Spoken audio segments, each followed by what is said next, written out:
Hi, I'm Eric.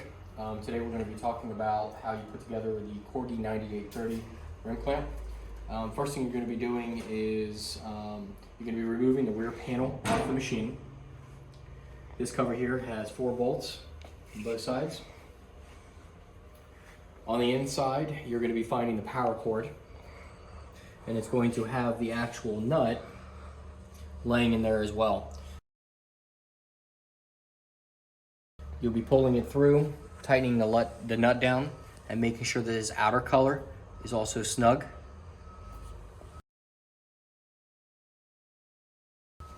At that point, you're going to be going into the accessory box. You're going to want to find the nipple that actually goes in the bottom of the tank.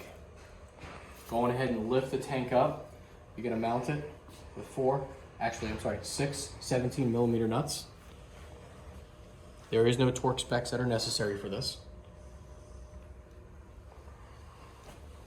After you complete the tower installation, you're going to go ahead and take that air nipple that you had out of the accessory box, and you'll be installing it in the bottom of the tank.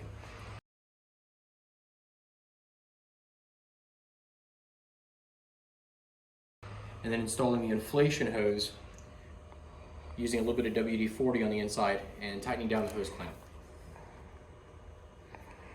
After that's complete, go on ahead and grab the spring out of the accessory box. I'd recommend that you lock the head up, make your life a little bit easier.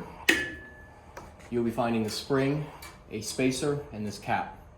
There is a Allen bolt at the top of this. You go ahead and install the spring, the spacer, and the Allen bolt. Just snug the bolts up. I would make sure that it does function properly. It doesn't bind or anything on that. At that point, we'll go on ahead and move forward with installing the adjustment knob, which you'll find in the accessory box as well. After that's complete, the inflation box hangs on this bracket. There's a single bolt and nut holding it on.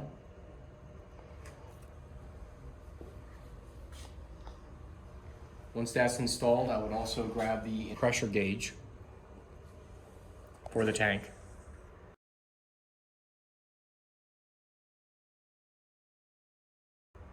I'd recommend you face it towards the technician. If the technician, typically we face it towards this area. If the technicians, depending on how this is placed in the shop, you can rotate that. You also have the actual lube bucket bracket. Keep in mind that you will have to remove the oiler bowl to get access to the 2 rear Allen screws. That'll allow you to place the bracket in between the actual machine body and the bracket for the filter regulator assembly. Once that's complete, I would recommend when you apply air to the machine at this point, double check that your regulator and oiler are adjusted properly. We do have a video on our YouTube channel for proper adjustment. Obviously, you want to make sure the bowl is full. Go on ahead and plug your electric in and function test the machine.